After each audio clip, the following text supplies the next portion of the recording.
I pushed the kitchen door open and found Ariana standing by the window, her arms crossed and her eyes colder than morning frost. "Ethan," she said, not even turning fully toward me. "We need to talk." "About what?" I asked, though something in my chest already tightened. "Divorce," she replied, sharp and simple. "I want one." A breath caught. "You want a divorce?" "Yes." She finally faced me. "I can't keep pretending this marriage works. You're not on my level, Ethan. You hold me back." I felt my pulse hammering. "Hold you back?" "I've supported you in everything." She shook her head. "Support isn't enough. My life moves fast. You don't." "That's not fair," I whispered. "This isn't you talking." "What happened?" "Nothing happened," she snapped. "I just realized the truth." I stepped closer, searching her face. "Ariana, look at me and say that without flinching." Her jaw tightened, but she didn't look away. "I'm done. I've already spoken to my lawyers." My heart dropped so hard, it felt like it hit the floor. "This came out of nowhere."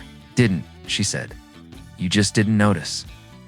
I swallowed the burn rising in my throat. "Did someone say something to you?" "No," she answered too quickly. "Ariana," I said softly, "I know you. You don't make decisions like this overnight." She glared. "Stop acting like you understand me. Then explain," I pleaded. "Explain why the woman who used to fall asleep on my shoulder suddenly wants nothing to do with me." "That was a long time ago," she muttered. "Not long enough for you to forget," I said. She turned away again. "I don't want to argue. So you want to throw me away instead?" "Don't twist my words. Give me the real ones," I insisted. She hesitated just for a breath. "I need someone who matches my ambition. And someone told you I don't?" "No one needed to," she said. But her voice cracked just enough for me to hear. My stomach twisted. "Is this about Damon?" Her eyes flashed. "Damon has nothing to do with this." "He's always around you," I said. "Always whispering in your ear." "You think I don't see that?" "Stop it," she demanded. "He's my business partner." "And what else?" "Nothing else," she shot back, but her fists clenched. I exhaled shakily. "Ariana, I love you. I've loved you even when you pushed me away." She went silent. "I'm not asking you to choose me over your career," I continued. "I'm asking you to talk to me. There's nothing to talk about. There's everything to talk about." She pressed a hand to her forehead. "Ethan, please. Just sign the papers when they come." The finality in her voice cut through me like steel. "If that's really what you want," I said, "look me in the eyes and say you don't love me anymore." Her lips parted, but no sound came out. "Ariana?" She turned away. "I have a meeting." That was it. She left the room without another word, heels echoing like cold verdicts. Hours later, I sat alone at the table, replaying every moment. The distance, the coldness, the sudden change. And then Damon's smirk from earlier this week flashed in my mind, the way he touched her shoulder. The way he looked at me like I was already gone. Something was wrong. Someone had gotten into her head. I leaned back and covered my face with my hands, trying to breathe through the storm, twisting inside me. Maybe she believed leaving me would free her. Maybe Damon had fed her that idea piece by piece. All I knew was that my world had cracked. I was walking through the lobby of Ariana's office building, keys in hand, when I froze. There, they wore Ariana and Damon. In her private office, close enough that it made my stomach lurch. Damon's hand grazed hers as he whispered something. Her head tilted and she laughed softly, a laugh I hadn't heard from me in months. I pressed my back against the wall, trying to breathe. No, this isn't real, I whispered to myself. I wanted to storm in, to scream, to rip the truth from them, but I couldn't move. My legs felt like stone. My chest tightened. Every heartbeat was a hammer pounding against my ribs. I swallowed. This is wrong, I muttered under my breath. I walked away silently, pretending I had business elsewhere. But my mind was screaming. Betrayal, pain, humiliation, all of it mixed into a bitter knot in my throat. At home, I went through the motions. Pouring coffee, straightening the couch cushions, answering the door when a delivery came. Ariana didn't ask how my day went, didn't notice the trembling in my hands. I smiled faintly, hiding the storm inside. My phone rang, and I saw Sienna's name flashing on the screen. I hesitated, then answered. Ethan. Finally, are you okay? You sounded weird last night. I'm fine, I said quickly. Just tired. You're lying, she said, sharp and familiar. Talk to me. I can't, I muttered, looking down at my hands. You can, she insisted. Ethan, we've been friends since we were kids. You can't hide from me. I said I can't, I repeated, my voice breaking slightly. I have a lot going on, Ethan, your voice. It's not normal. You sound shattered. I shook my head. No, I'm fine. Really? Listen, she said, softer now. If you need me, I'm here. You don't have to face everything alone. I know, I whispered. I can't talk about it yet. You'll talk when you're ready, she replied. Promise me. Promise, I said. But the lie tasted bitter. After the call, I sat on the edge of my bed, the city lights casting faint patterns across the floor. I tried to eat, but my appetite had vanished. I tried to focus on work, on emails, on anything that might distract me. But every memory of Ariana and Damon replayed like a cruel film behind my eyes. I wondered how long I'd been blind, how I didn't see the signs until it was too late. The apartment was silent, too silent. I didn't dare turn on music or television.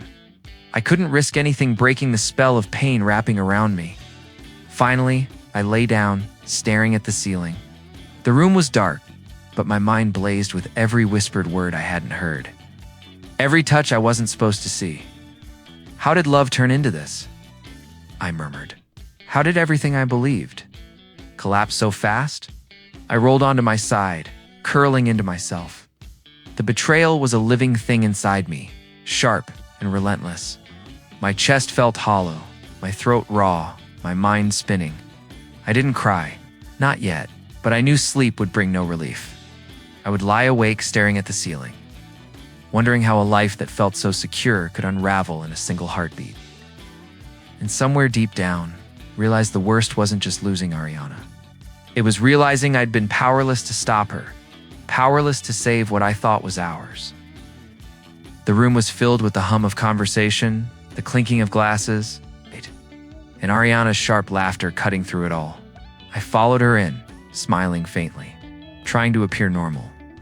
Ethan, come meet the board, she said. Her tone polite, but icy. Yes, of course, I said, my hands trembling slightly as we approached the table. Ariana, this is my husband, she announced, and I felt a tightening in my chest as dozens of eyes turned toward me. Ethan, one man said, extending his hand. We've heard so much about you. I shook it, voice steady, but inside I was burning. It's a pleasure. I hope you're not too out of place, Ariana whispered, almost mocking. This isn't exactly your world, I forced a smile. I manage. Her smirk was sharp. I just worry about you keeping up. My hands clenched under the table. I could feel my face heating. I'm fine, I muttered. She leaned closer, her voice audible to those around us. It must be hard being married to someone whose life is this. Fast-paced, few board members chuckled politely. My chest tightened. I imagine you must feel inadequate sometimes, she said, a venomous smile playing on her lips. I wouldn't want to hold you back from mediocrity. A laugh escaped from somewhere, and I swallowed hard. My stomach churned. Yes, I said quietly. Sometimes I do feel inadequate. The eyes around the table grew wider, and Ariana's expression softened just a fraction. But the humiliation had already landed. After the event, I walked outside, lungs ragged. The cool night air did nothing to ease the fire inside me. I wanted to scream, to pull her aside and tell her the truth, that I was not weak, not powerless, not a failure. I reached into my pocket, feeling the smooth edge of my card for Crow Technologies, the company I built quietly in secret while pretending to be ordinary. A major tech firm with clients worldwide, revenue in the billions. All hidden, all because I wanted love for me, not my money. Lucas is the only one who knows, and I'd promised him I'd keep it that way. Why hide it? He'd asked last week, because I wanted her to see me, not my wealth, I said. And Ariana had. She saw me, but not me. Just the illusion I let her believe. I clenched my fists, let her bask in her arrogance. Let her believe she had power over me. Someday I would reveal the truth, but not tonight. Tonight I would endure. Let her fall deeper into her illusions. Let her mistake cruelty for strength. I brushed my hands against my pants, feeling the tension slowly fade, replaced by something colder, sharper. She has no idea, I whispered to myself, eyes scanning the empty street. No idea what I really am. And with that, I turned away from the glittering lights, the echoes of her laughter still ringing in my ears, and walked into the night. Carrying my secret like a blade beneath my chest, I found the envelope on the kitchen counter, crisp and deliberate. My hands shook as I picked it up. "You've already signed," I said, voice low. Ariana didn't look up from her laptop. "Yes, it's done, that fast." I asked, my throat tight. "Yes, I don't see a reason to drag this out," she said, cold and precise. I swallowed hard, trying to keep my composure. And Damon. She glanced at me briefly, a hint of a smirk crossing her face. "He's the one I want, not you." I didn't respond. My chest felt hollow. I turned toward the bedroom, grabbing a duffel bag I'd packed the night before. "You're leaving?" she asked, feigning surprise. "Yes," I said. "I'm leaving." Damon appeared at the doorway, leaning casually. "Finally. I was wondering how long you'd stay pretending." Said nothing. Nothing. My hands gripped the bag tighter, my jaw set. "You really are a weak man," he sneered. "No spine, no ambition, no place in her life." I didn't flinch. I just walked past him, letting the words slide off like water on stone. Something inside me hardened, a quiet steel forming where pain had once burned. Outside, the air hit me like a shock. Cold, sharp, empty. The world felt too large, too quiet. My chest ached, but I didn't let it show. A voice called from the porch. "Ethan." Elaine Howell stood there, arms folded, expression one of thinly veiled judgment. "I suppose you're leaving without even trying to fight for her." "I tried," I said, voice steady despite the storm inside me. "Did you?" she asked, eyes narrowing. "Or did you just fail to keep her interest?" I felt the old ache in my chest flare, but I swallowed it down. "I cared for her," I said. "I loved her." "That should have been enough." Elaine's lips pressed together. "Love doesn't conquer everything. You should have known that from the start." I nodded slightly, acknowledging the truth in her prideful tone. Perhaps I didn't. Perhaps I was blind. She didn't reply. The silence said everything. She had never thought I was worthy. I hoisted the bag over my shoulder and stepped onto the driveway. The world was dim, the streetlights flickering faintly. The emptiness inside mirrored the emptiness outside. Goodbye. "Ethan," Ariana called from the doorway, her voice light, casual like I didn't exist. I didn't respond. I just walked. Step by step, each one heavy, deliberate, moving me away from everything I had known. Everything I had loved, everything I had lost. The wind bit at my face, but I welcomed it. Pain was honest. Loss was real, and I would carry it unbroken even as the past fell behind me. This was not the end. It was not surrender. It was a beginning, a painful, empty, yet necessary chapter in a life I would reclaim on my own terms. And with that, I stepped fully into the night, leaving the house, leaving the lies, leaving them all behind. Lucas leaned back in his chair, eyes glinting with that fire only he had. "You ready to get back to business, Ethan?" I rubbed my hands together. "I have to be. I can't let them think I'm done." "You're not done. You're just getting started," he said, smirking. "Let's take back what's yours." I nodded, the weight in my chest slowly shifting into determination. "Where do we start?" "We start here," Lucas said, sliding a folder across the table. "Crow Technologies. Your empire hasn't crumbled. You just went underground for a while. I opened the folder, scanning the numbers.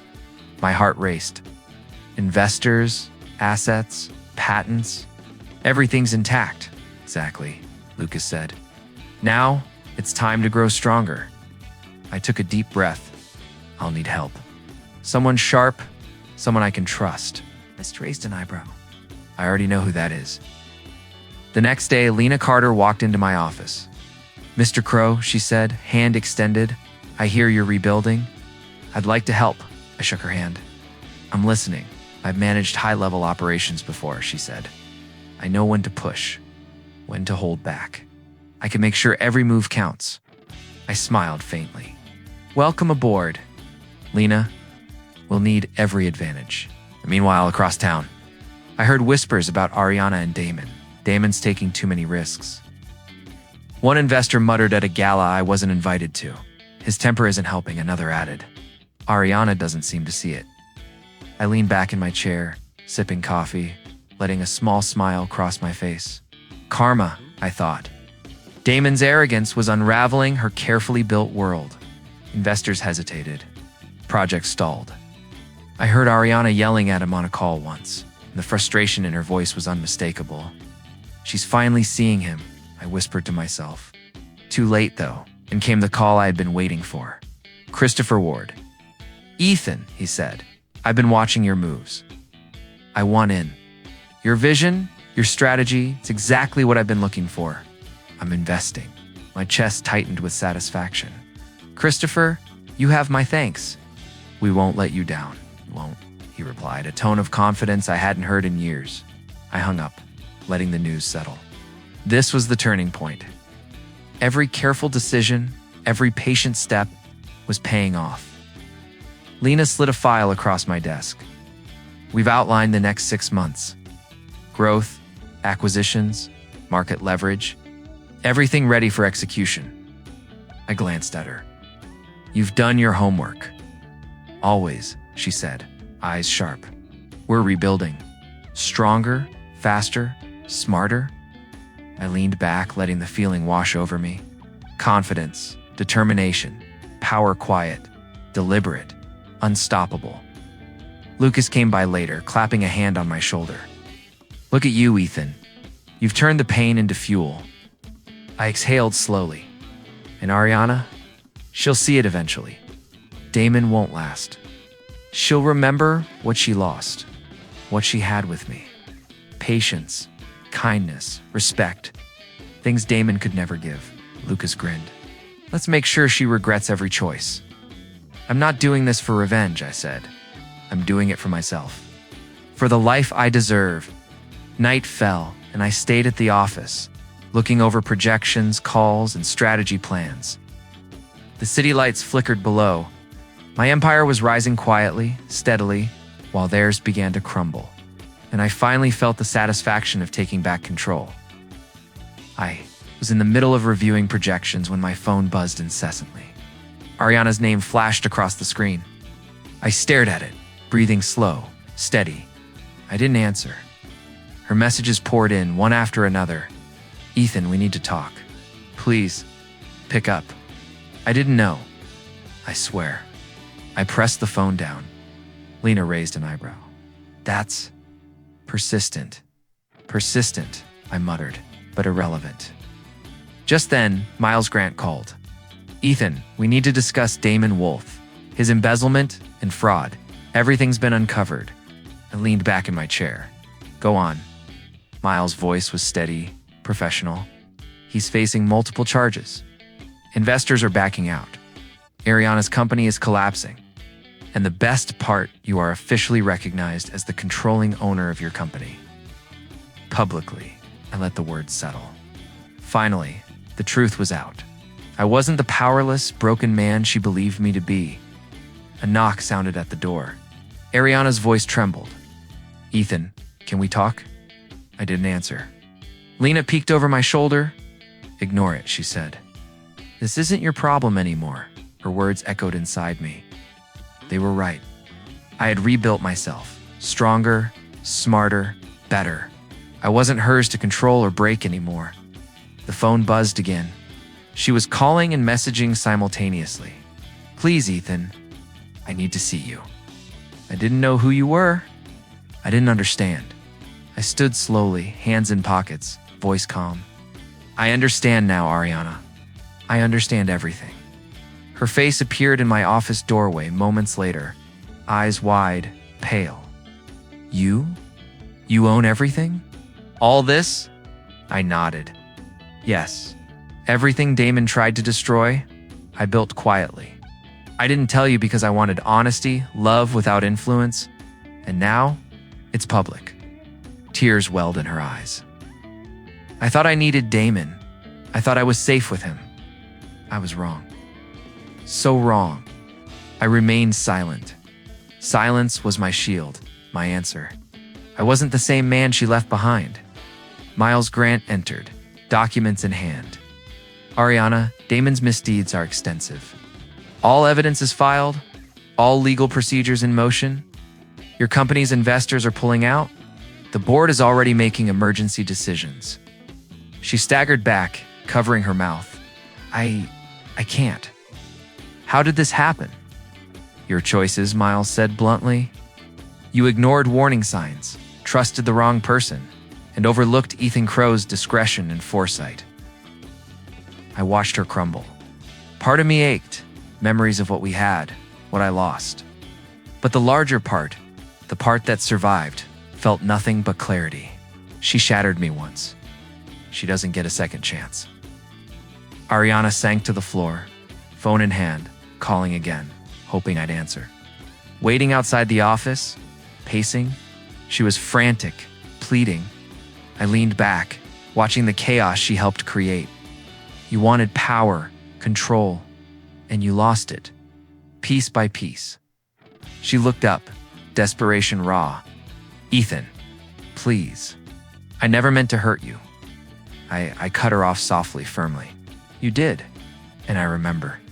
I remember everything." Her tears fell silently. Outside, the world moved, but she had nowhere to stand, nowhere to turn. I picked up my phone, dialing Lucas. "It's happening," I said quietly. "She finally sees the truth." Lena handed me a file.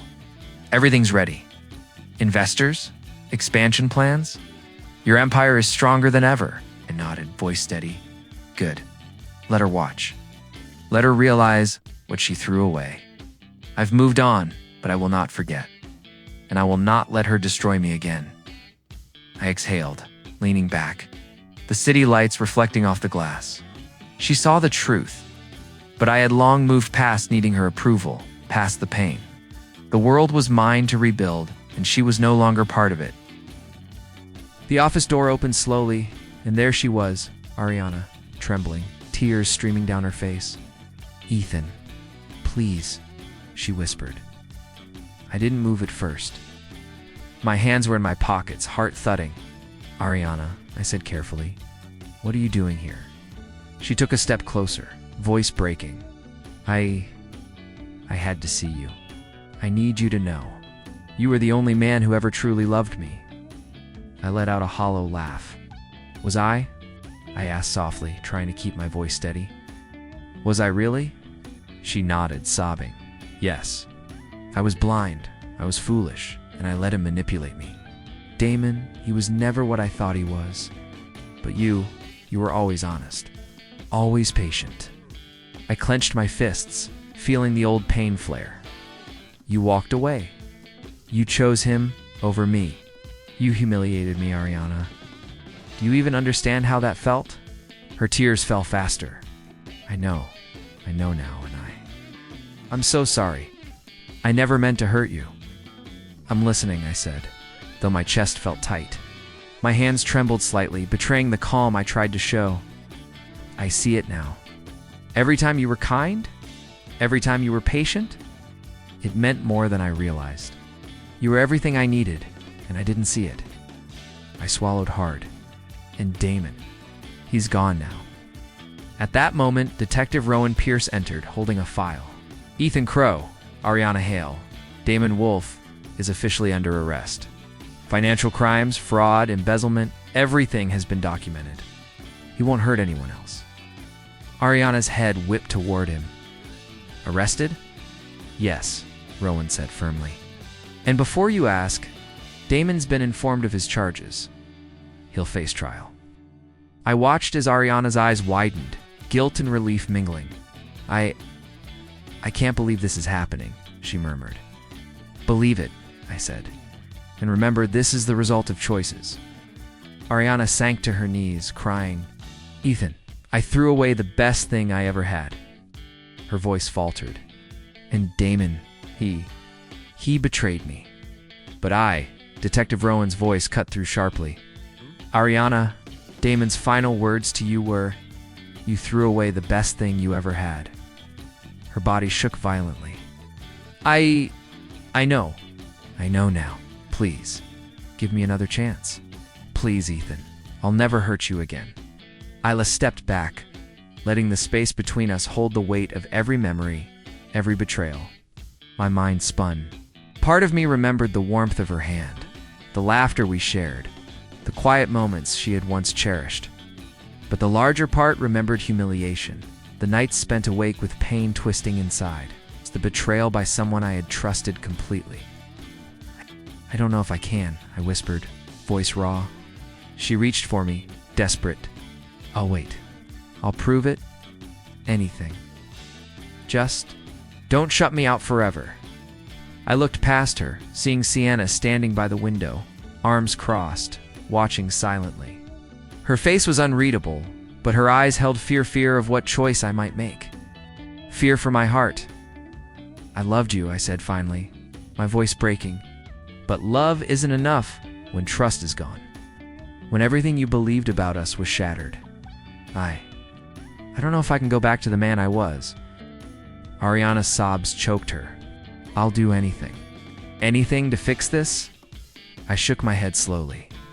I don't want to destroy you, but I can't let myself be destroyed again. Not by anyone. Not by love, not by betrayal. She collapsed into the floor, curling in on herself. Ethan, please. I turned away, my hands still trembling, heart torn, but steel forming inside me. Part of me missed her, yes, but the part that survived, that rebuilt, that endured, that part would not be broken again. Detective Rowan cleared his throat. We need to go. Damon's transport is ready. I watched as Damon was led away, smug and defiant until the last moment, throwing a glare back at Ariana. You threw away the best thing you ever had, he spat one final time. Ariana's head dropped. I didn't turn back. Sienna came closer, whispering, Are you okay? I exhaled, voice low. I will be, eventually. But right now, I have to decide who I am without anyone else's illusions, without anyone else's lies, and with that, I stepped forward, leaving the room heavy with tears and regret, carrying my strength like armor. Knowing some doors could never be reopened, the air in my apartment was still, but inside me, a storm raged. My chest felt like it was being torn open and stitched back together at the same time. Every memory of Ariana, every touch, every word she had whispered, collided with the betrayal that had left me hollow for months. She appeared at my door, trembling, eyes wide and desperate. Ethan, please, she said, voice shaking. I didn't move at first, letting her words hang in the air. My hands curled into fists at my sides. Ariana, I said slowly, what do you want from me? I need you to understand, she whispered, falling to her knees. I know I hurt you more than I can ever explain, but I love you. I always have. Please, give me another chance. I exhaled, trying to steady the whirlwind inside me. Do you? I asked, voice low. Do you even understand what you did? Tears spilled down her cheeks. I do. I see it now. I see everything. Damon, he was a lie. I was blind, but I know the truth now. You were the only one who ever truly loved me. I looked down at her, heart aching with a part of me that still longed for what we had. The warmth, the laughter, The quiet nights when the world felt like it belonged to just us. But the larger part of Mitha, part that had endured humiliation, betrayal, and cold silence, reminded me why I had survived. "You broke me," I said finally, voice raw but steady. "You humiliated me. You chose someone else while I loved you with everything I had." She reached for me, trembling. "I know, Ethan. I know, and I'm sorry. I'll spend the rest of my life making it up to you. Just let me prove it, please." I stepped back, holding my ground. "No, Ariana. I can't. I won't go back to someone who destroyed me, who shattered my trust completely. Not because I don't feel love, I do. But love without respect, love without honesty, isn't love at all." Her body shook violently. "Ethan, please, I'm begging you. I'll change. I'll do anything." "Anything isn't enough," I said quietly, each word precise, deliberate, because the person who destroyed me is not just Damon. It was the trust I gave to you, the patience I offered, the life I shared with you. And that cannot be rebuilt from lies and manipulation. Ariana's knees hit the floor harder, tears soaking her hands. I was wrong. So wrong. I thought I needed Damon. I thought I didn't need you. I see it now. I see everything. Please, I'll do whatever it takes."